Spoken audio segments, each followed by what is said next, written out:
On this edition of Independent Sources, the foreign press complains that it's getting a raw deal from the Obama administration. Has news of Pakistan's flood victims receded with the waters? And Brooklyn waterfront communities face a tough choice: save the environment or save jobs.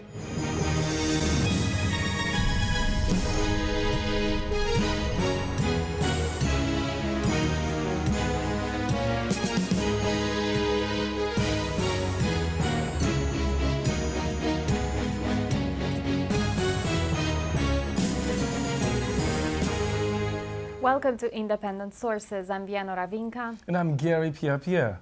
Recently, an ironic scene played out in the Oval Office. Moments after signing the Daniel Pearl Freedom of the Press Act, President Obama refused to take questions from the gathered media. The president came under fire after that incident.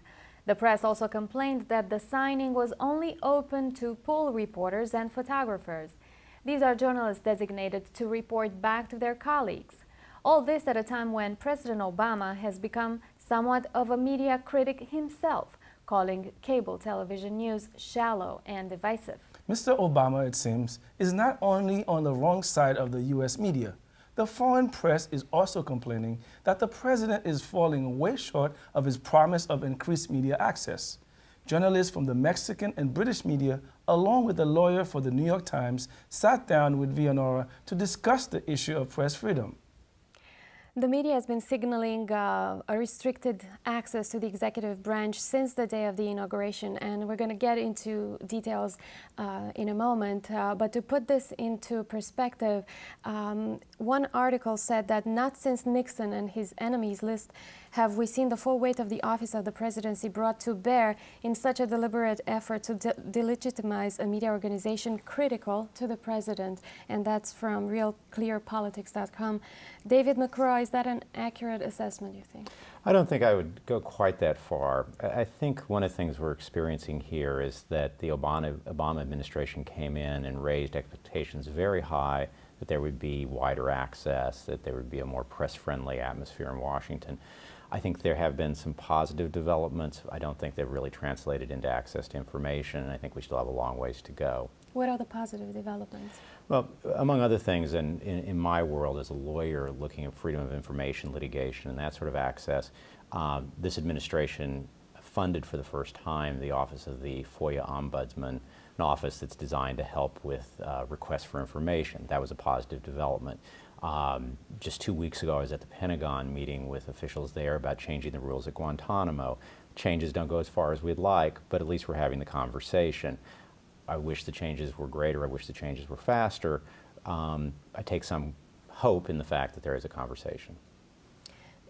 David Usborne, what kind of restrictions, if any, has your publication encountered under the current administration? Well, I don't think we've encountered any active restrictions on us from the White House. It's from the point of view of many of my colleagues and myself is how much access we have to the administration, and the answer is very little. And in fact, my experience is that with each successive administrations, I first came for the first Clinton administration, and each successive administration has become less friendly, at least to British reporters.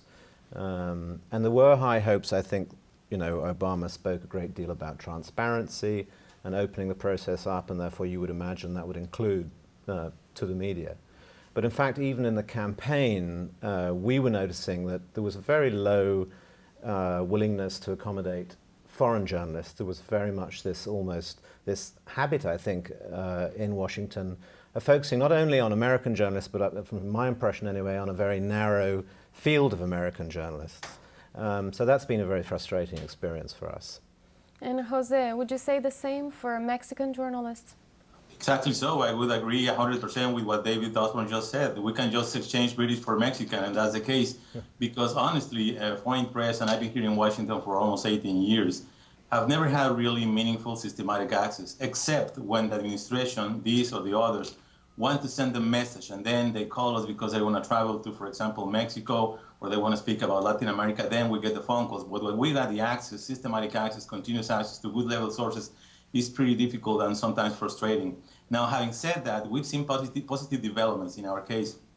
Now they have a Hispanic spokesperson, and sometimes we participate in briefings with high-ranking officials, not necessarily when we need them, but when they want to send the message again. So we're seeing these positive changes. We've had only one collective interview with President Obama, despite the fact, for example, that he went to Mexico. We never had one-on-ones with him. So the situation has changed in very small increments to the case of foreign media, and in our case, with a size very small, like the Mexican outlet that I represent. It seems very short-sighted in a way, because a lot of the, particularly British news outlets do get read in the US. My colleague from the Guardian newspaper told me just a few days ago that for the first time there are now more American hits on the Guardian website than there are British hits, and that means they're mostly reading about politics, I would imagine, rather than horse races in Derbyshire. So, I think it's extremely short-sighted that people are reading outlets other than the American media outlets, and yet the White House seems to... I think actually when they get a call from a British journalist, the instant reaction is, uh-oh, here comes trouble, because we have a reputation for being quite aggressive in our questioning of authority. And I think the White House has lost the skill of how to use that relationship with us creatively, and I think that's a shame. David makes a good point about how global the media has become, and I think whether it's Washington or London or Mexico City, that none of the people in power there can afford to simply ignore the fact that messages now go across borders so easily. The Guardian's numbers, as David pointed out, went up dramatically for the first time during the war in Iraq, and it was obvious that Americans were looking to the Guardian to find out about how the war was going because they had some doubts about what they were hearing in the United States.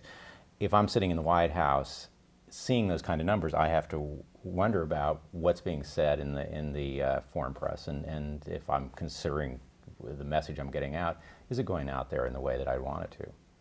If I could mention yes, this globalization, the fact that it's pretty clear that there's an asymmetry between, let's say, the way U.S. journalists are treated outside of the U.S. and how the U.S. treats foreign journalists in here. It used to be said that the New York Times correspondent in Asia was the second most important person after the U.S. ambassador in that country, which the complete opposite is true for foreign media, like say Mexican media in here, which is it's understandable, but it's pretty sad that we don't have any kind of systematic access, because obviously many of our readers are here in the U.S., for example.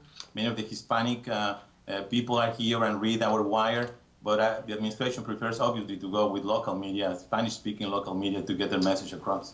And Jose, what kind of message do you think that these restrictions are sending to foreign journalists about American freedoms?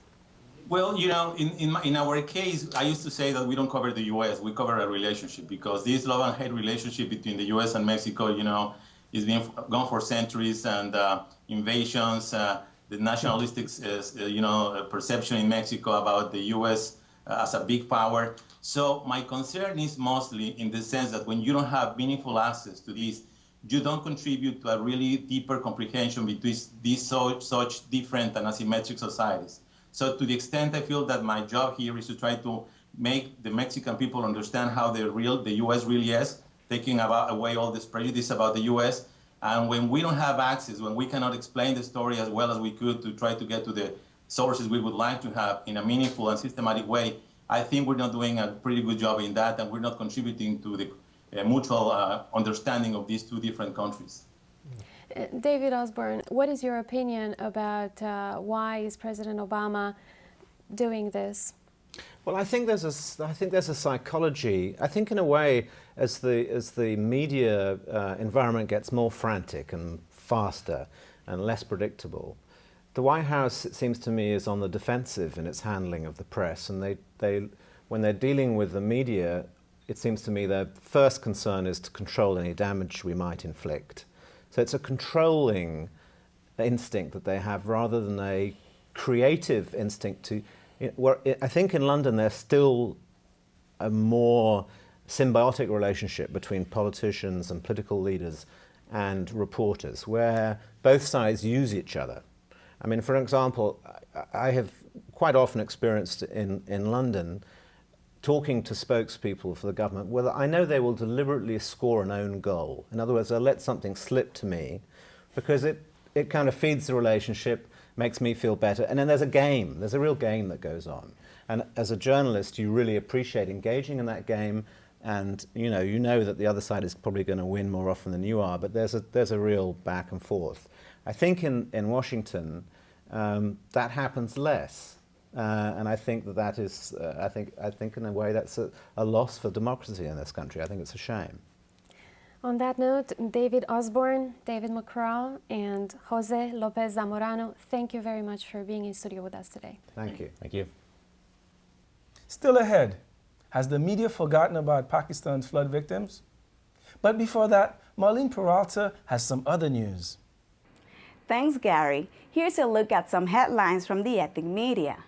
El Diario La Prensa reports that Puerto Rico's police chief, José Figueroa Sancha, said there is more cleaning to do in his department. His comments were made a day after the historic arrest of 133 police officers connected to drug trafficking. It was the biggest operation against police corruption on the island. Governor Luis Fortuño plans to meet with New York's Police Commissioner Ray Kelly to stress the need for collaboration in order to eradicate corruption among law enforcement agents. The New Jersey Jewish Standard's decision to publish the wedding announcement of two men and later apologize for it has sparked a controversy. The Jewish Week says the publication is fueling the debate about Jewish newspapers' role in the communities they cover. This comes 4 years after the conservative movement began allowing rabbinic officiation at same-sex unions, and at a time where there is a growing number of Orthodox taking a more lenient position towards gay and lesbian Jews. The wife of this year's Nobel Peace Prize winner sees many ironies to this prize. The World Journal reports that Chinese dissident Liao Xiaobao's wife said it's ironic that China's premier Wen Jiabao had been talking about the need for political reform in order to modernize China when her husband was put in jail for pushing the same cause. Liao Xiaobao was convicted of subversion of state power in 2009. China's foreign policy officials spoke out against the Nobel Prize. In fact, China has prohibited the news from appearing on any media outlet or website. The Amsterdam News reports that the black vote will be crucial to stop Republicans from taking over the Senate and state governments. The paper highlights that even in states like Nevada, where blacks are the minority, their vote could play a role in Senator Harry Reid's re-election. The paper said that Washington, D.C.'s black mayor, Adrian Fenty, learned the importance of the black vote the hard way. Some experts blame Fenty's Democratic primary loss on his focus on gaining white voters rather than blacks. And finally, some more election news. The Italian Tribune notes that regardless of who wins the race, an Italian-American will be the next governor of New York. The paper notes that both candidates, Carl Palladino and Andrew Cuomo, are Italian-Americans. The Tribune says Cuomo is at an advantage because of his name recognition factor and political track record. Those are just a few headlines from the ethnic media. Back to Garry and Vianora in the studio.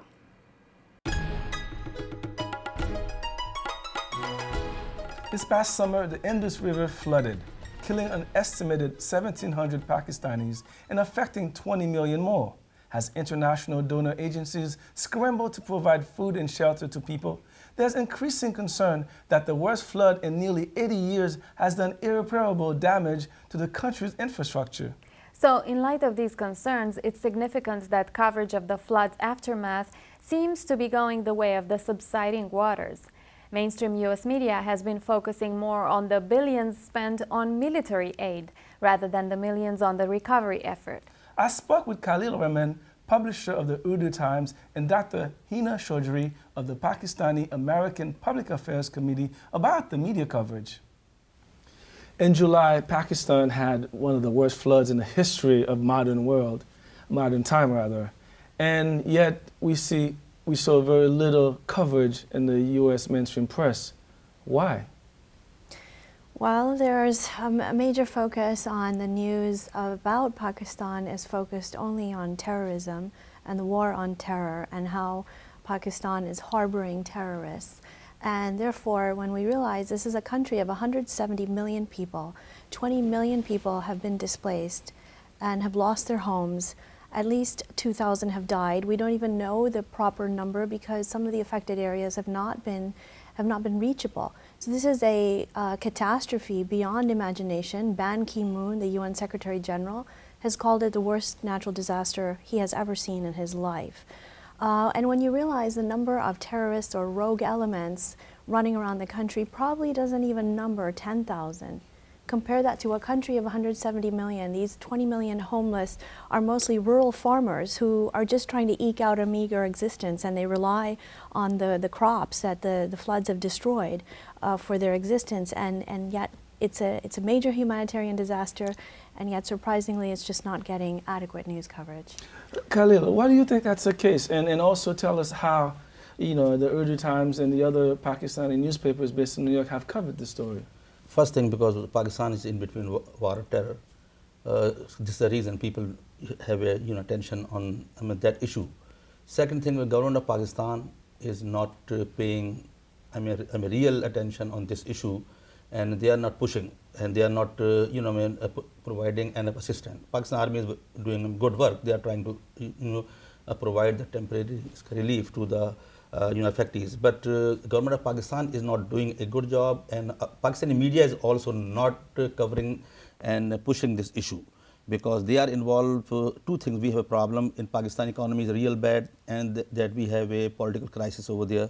In Pakistan, people are covering political news and that economical news. They are not paying attention, because these people, they got affected. They are in that remote areas. They are not from the big cities. Pakistani, all the big cities is safe. Okay. And these people are living in that areas that even they don't pay the attention.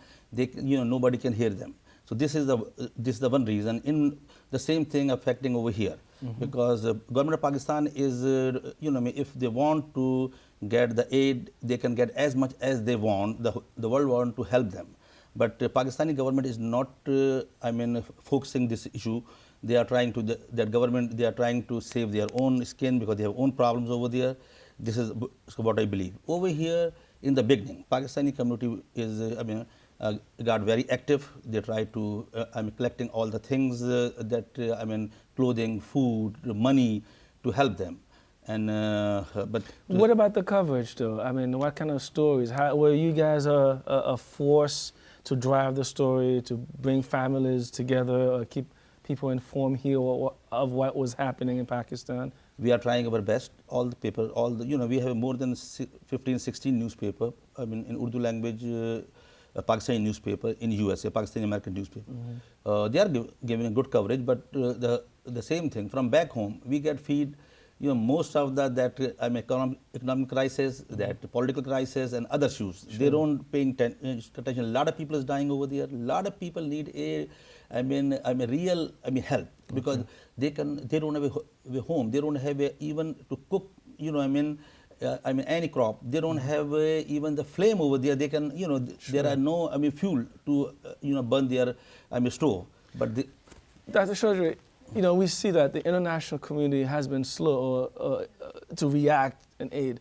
Do you think there's a correlation between the lack of media coverage to the lack of aid? Very definitely. I think that, for instance, with the Haiti earthquake, there was a massive amount of media coverage and a massive amount of outpouring of sympathy from celebrities and well-known political figures. And I think basically, Americans are very generous people.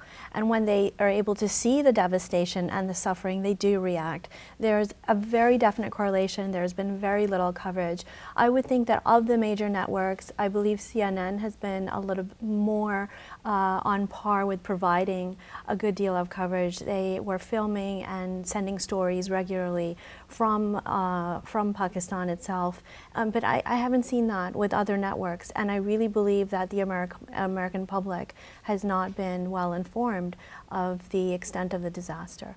Khalil, bring us to date. Where are we right now? It was July when these floods hit. Obviously, you said earlier the Pakistani Army has done a decent job alleviating some of the sufferings. Where are we now?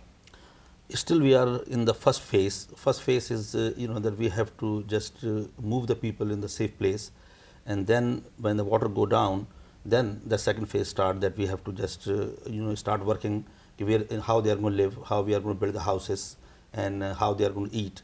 So now I think the second phase is start already on the 75, flooded area is out of water. Now water is moved, but people don't have houses, people don't have cattle, people don't have a crop, people have nothing over there. This is the time we need what I believe approximately, I was just, I'm reading the figure, $60 billion Pakistan need for the basic structure to build. This is a lot of money, and I don't think so that world know about that what kind of disaster we have. This is the responsibility of government of Pakistan and the media, world media, to just stop paying attention on other issues, stop giving this issue a priority, and so tell the world what is going on. Otherwise, a lot of people is going to die over there. A lot of people is going to get just because of lack of medicine and food. Speaking of medicine, Dr. Chaudhry, you are a cardiologist at Mount Sinai Hospital. Is the worst of this crisis over, or where are we? No, disease is actually increasing in frequency now. With the colder weather approaching, the numbers of respiratory infections are going up.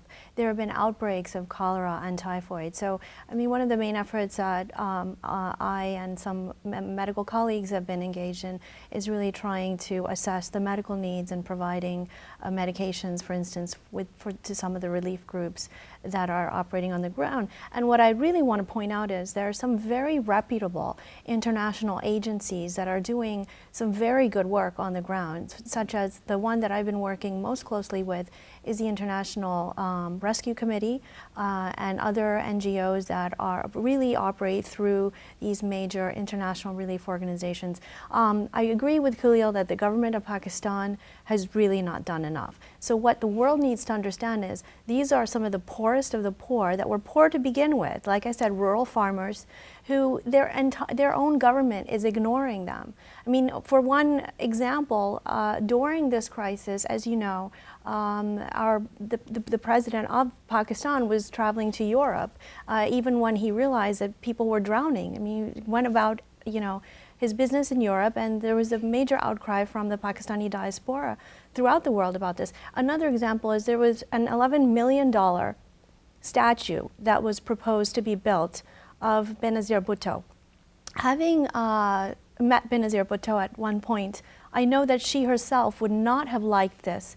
For this country, at this time in its history, when so many people are suffering, $11 million of Pakistani taxpayer money. And I have to say, it was the Pakistani diaspora, many of us here in the United States, who raised our voices and actually informed Ambassador Holbrooke, and he actually in turn put pressure on the Pakistani government. Richard Holbrooke, who is a special envoy for Pakistan and Afghanistan region. Okay. And so because of the massive outcry, and actually there were riots over there as well, that you're taking $11 million of Pakistani taxpayer money and spending it on a statue when you're begging the international community for aid. So this gives you a sort of insight into the thinking or lack thereof of the Pakistani government itself. And therefore, this is something I think that really the world needs to understand, that these people have no other recourse except for these international relief agencies that are doing a great job. Is it too late for the Pakistani government, Khalil, to redeem itself?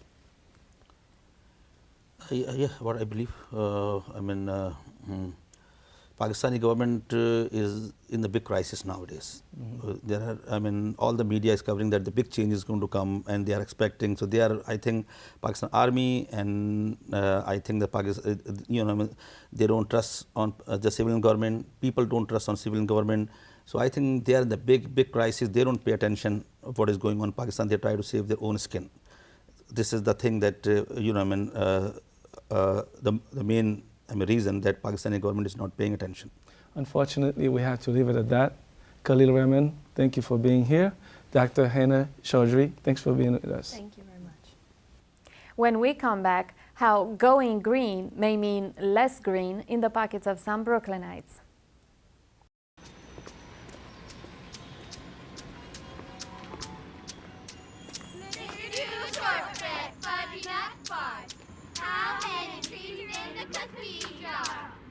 One, two, three, four, five, six, seven. The smallest moments can have the biggest impact on a child's life. Go, Dad. Go, Dad. Take time to be a dad today.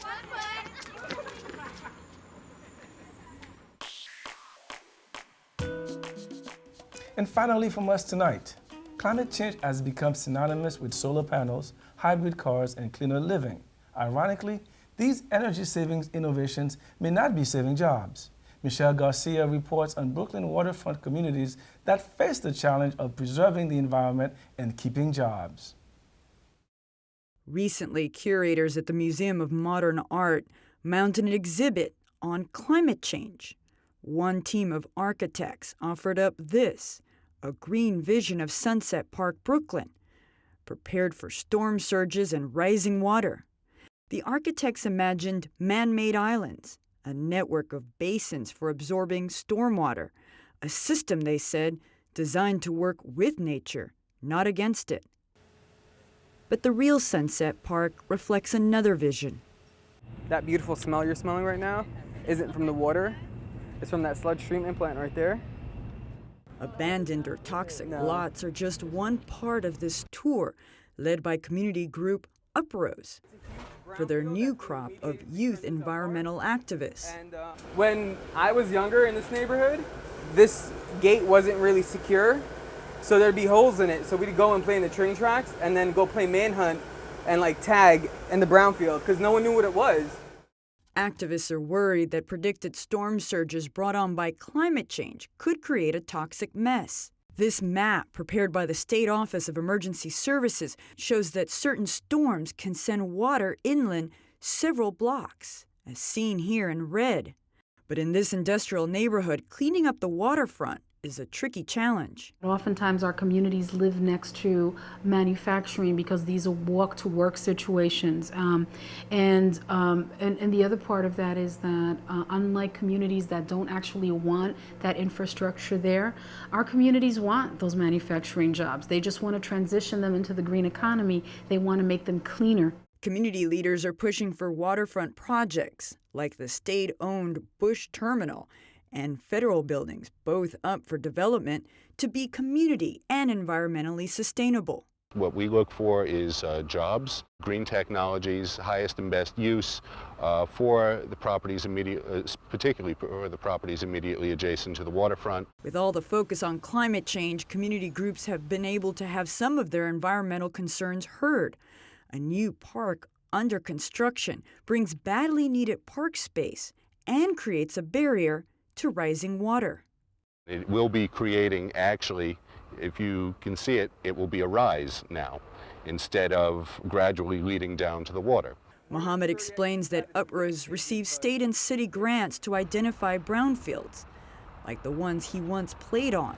So right now we're trying to figure out like who really owns the land so that we can probably partner up with them to get them the funds that they need to develop it. Someday, he says, they could become part of a vision that includes work and play. For Independent Sources, I'm Michelle Garcia.